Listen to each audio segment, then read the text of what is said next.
सोनपुर के जंगल में बेचारी टूनी चिड़िया अकेली रहा करती थी और उसी के पड़ोस में कालू कौवा और उसकी पत्नी गौरी कौवी भी रहा करती थी और वे दोनों टूनी चिड़िया को अच्छी तरह से जानते थे। वे दोनों एक दूसरे के बहुत अच्छे ही दोस्त थे। मुन्नू के पापा, इस बार जब आपकी तनख्वाह मिलेगी तो इस बार तुम बच्चों के लिए एक टीवी का इंतज़ाम कर दीजिए, क्योंकि जब मैं अपने मायके जाती हूँ तो मेरे बच्चे बेचारे बाहर घूमने खेलने जाते हैं। अगर टीवी आ जाएगा तो ये दोनों घर में ही टीवी देख लिया करेंगे। अरे हाँ गौरी, तुमने तो बिल्कुल ठीक कहा। तुम सही कह रही हो। घर में टीवी आ जाएगा तो हमारे बच्चे बाहर खेलने नहीं जाया करेंगे, फिर घर में ही रहा करेंगे। ऐसा ही करूँगा मैं इस बार। अगले ही दिन गौरी कौवी ये सारी बातें जाकर टूनी से बता देती है। टूनी मेरी बहन, मुझे तुमसे एक बात कहनी है, बहुत ही खुशी की बात है। इस बार मैंने अपने पति कालू कौवे से कहा है कि इस बार जब तुम्हारी तनख्वाह मिलेगी तो तुम बच्चों के लिए एक टीवी का इंतज़ाम कर देना। तो उन्होंने कहा कि हाँ मैं कर दूँगा। अब तो मेरे घर में टीवी आ जाएगा। अब मैं पूरे जंगल में सबसे अमीर दिखूंगी। किसी के पास भी टीवी नहीं है और मैं किसी को भी अपने घर नहीं बुलाऊंगी टीवी देखने के लिए। तुम्हें भी नहीं बुलाऊंगी मैं टूनी चिड़िया। अरे नहीं नहीं, मैं मजाक कर रही हूँ, तुम तो आ जाना। इधर कालू कौवा शहर की फैक्ट्री में काम करके पैसे जमा करता है और उसके अगले महीने अपने घर में एक टीवी लाकर रख देता है। अरे देखो देखो टूनी चिड़िया, मेरा टीवी कितना सुंदर लग रहा है। मैंने कहा था ना तुमसे कि मेरे पति मेरे लिए टीवी लेकर आएंगे। अब मैं आराम से अपने मायके चली जाऊंगी और फिर मेरे बच्चे आराम से टीवी देख लिया करेंगे। है ना मेरा टीवी खूबसूरत? देखो इसमें कितना अच्छे अच्छे कार्टून चल रहे हैं। हाँ हाँ गौरी बहन, तुम्हारा टीवी तो बहुत ज़्यादा खूबसूरत है। चलो इस बहाने हम भी तुम्हारे घर टीवी देखने आया करेंगे। गौरी कौवी टूनी की इतनी बात का कोई जवाब नहीं देती। अब मैं भी शहर जाऊंगी और शहर जाकर फैक्ट्री में काम करूंगी और कुछ पैसे कमाकर मैं भी अपना खुद का टीवी लेकर आऊंगी। ऐसे मैं रोज रोज किसी के घर टीवी देखने नहीं जा सकती। और वैसे भी मैंने कल गौरी से कहा कि हम भी आ जाए करेंगे तुम्हारा टीवी देखने, तो उसने तो कोई जवाब ही नहीं दिया। वो ज़रूर मुझे अपने घर से भगा देगी, इसीलिए मैं अपना खुद का टीवी लाऊंगी। धीरे धीरे टूनी चिड़िया भी शहर की फैक्ट्री में काम करने लगती है। वह बहुत खुश थी। अब टूनी चिड़िया ने अच्छे खासे पैसे जमा भी कर लिए थे अपनी फैक्ट्री में काम करके। चलो आखिरकार मैंने कुछ पैसे जमा कर लिए हैं। अब तो मैं भी अपना खुद का नया टीवी लेकर आऊंगी। मुझे तो बहुत ज़्यादा खुशी हो रही है। मैं ऐसा करूंगी कि मैं कल सुबह को ही जाऊंगी और नया टीवी लेकर आऊंगी। उसके अगले ही दिन टूनी चिड़िया मार्केट से जाकर अपना खुद का नया टीवी लेकर आ जाती है। अब तो टूनी चिड़िया बहुत ज़्यादा खुश थी। अरे वाह, मेरा टीवी कितना सुंदर लग रहा है। अब तो मुझे कहीं भी जाने की ज़रूरत नहीं। अब मैं अपने घर में ही टीवी देखा करूंगी। अरे हाँ, दाना पानी तो कुछ घर में है ही नहीं। चलो कुछ खाने के लिए लाती हूँ। उसके बाद टूनी चिड़िया दाना लाने के लिए घर से चली जाती है और उसके टीवी की बात का पता कालू कौवा और उसकी पत्नी गौरी कौवी को चल जाता है। अजी सुनते हो, वो हमारी पड़ोसन है ना टूनी चिड़िया, वो भी खुद का नया टीवी लेकर आई है।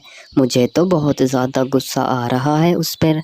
हमने सोचा था कि बस टीवी हमारे पास ही रहेगा, वो भी लेकर आ गई। अब आप ऐसा कीजिए कि रात को उसके घर जाइए और उसका टीवी चुरा कर ले आइए और मैं अपने मायके चली जाऊंगी, फिर उसे शक भी नहीं होगा। फिर उसी दिन रात को कालू कौवा टूनी चिड़िया के घर जाता है। बेचारी टूनी चिड़िया सो रही थी और उसका टीवी वहाँ से चुरा लेता है।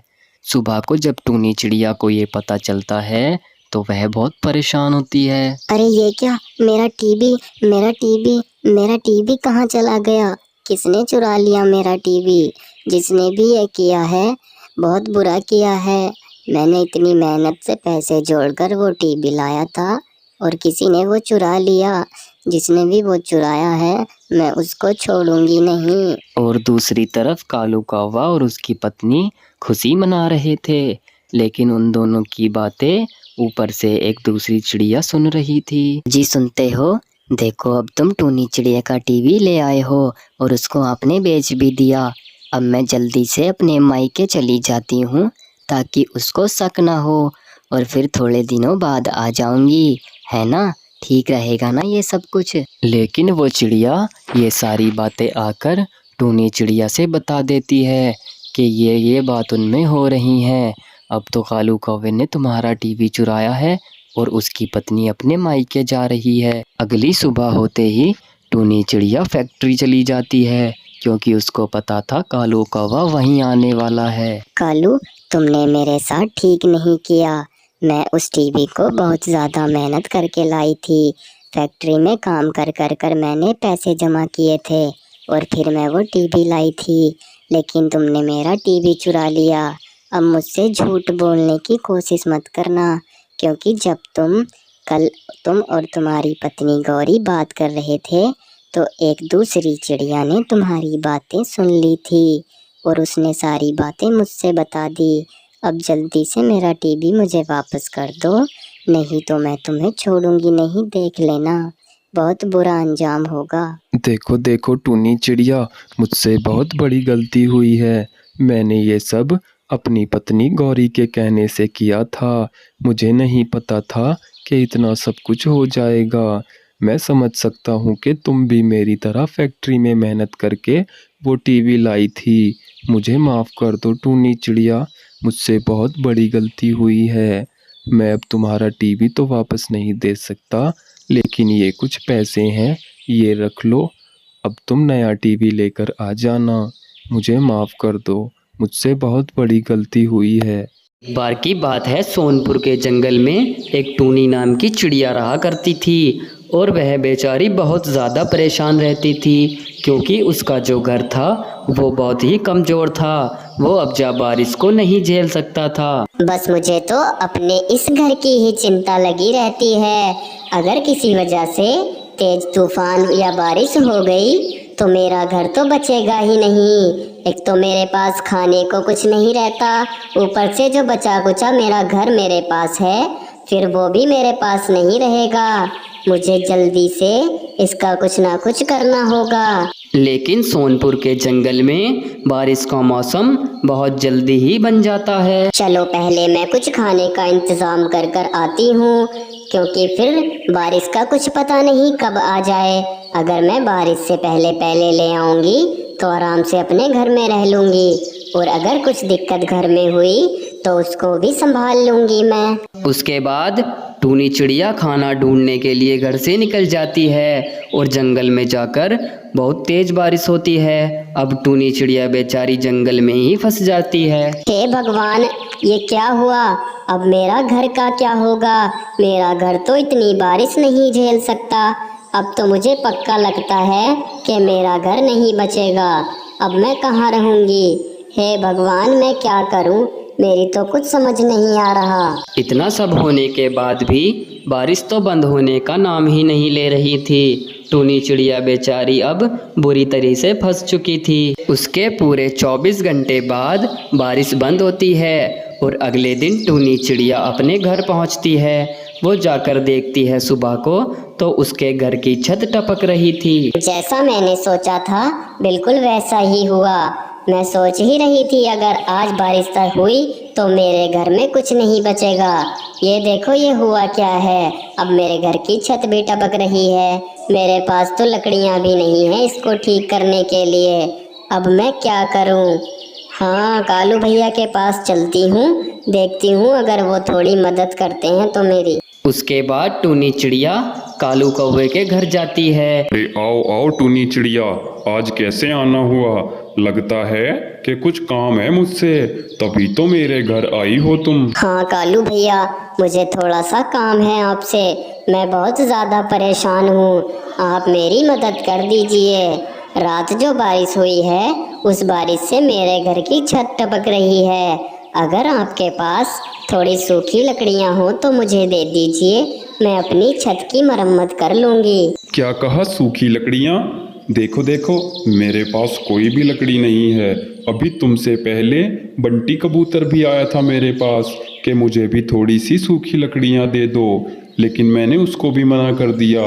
तुमको कुछ और काम नहीं है? जाओ जंगल से जाकर खुद ही ले आओ। मेरे पास किसी को देने के लिए कुछ भी नहीं है। ठीक है, जाओ मेरे घर से। उसके बाद बेचारी टूनी चिड़िया एक नदी के किनारे आकर बैठ जाती है और वह बहुत ही ज़्यादा उदास और बहुत ही ज़्यादा परेशान थी। अब मैं क्या करूं? अब तो कुछ भी समझ नहीं आ रहा। कालू भैया के पास गई तो उन्होंने मुझे बहुत बुरा कहा, लेकिन कोई बात नहीं। अब मैं एक ही काम करूंगी। मैंने अपने खेत में जो भी बो रखा है, थोड़ा बहुत धनिया है, और मैं उसी को निकाल कर अपने घर की छत पर रखूंगी। उसके बाद टूनी चिड़िया अपने खेत पर आती है और वह धनिए को देखती है। धनिए को देखने के बाद वह फैसला करती है कि मैं कल सुबह को आकर इसको यहाँ से ले जाऊंगी और फिर अपनी छत पर डाल दूंगी। उससे मेरी छत नहीं चुएगी, न ही उससे पानी आएगा। उसके अगले ही दिन टूनी चिड़िया अपने खेत से सारा धनिया अपने घर लेकर आ जाती है। चलो आखिरकार मैं धनिया तो ले आई। अब शाम के टाइम इस सारे धनिये को मैं अपनी छत पर फैला दूंगी। और शाम के टाइम टूनी चिड़िया सारे का सारा धनिया अपनी छत पर फैला देती है। अब टूनी चिड़िया का घर बारिश से बचने के लिए हो चुका था। अब उससे पानी नहीं चुएगा। और तभी अगले ही दिन सुबह को बारिश हो जाती है और बहुत तेज हवाएं भी चलने लगती हैं। बारिश इतनी तेज थी कि कालू कौवे का घर भी नहीं बचा। बारिश में उसका घर भी टूटकर नीचे गिर गया।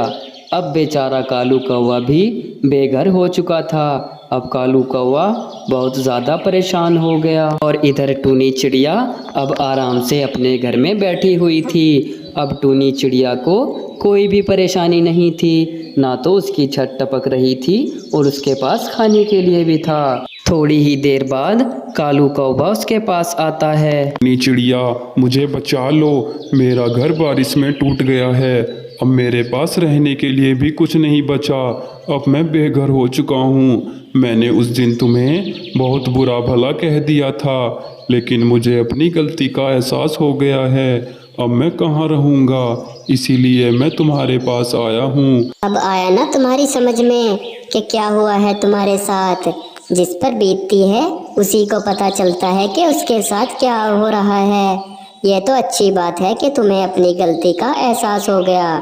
जब तक तुम्हारा घर ठीक ना कर लो तुम, तब तक मेरे घर में रह सकते हो। अब हम दोनों आराम से इस घर में रहेंगे।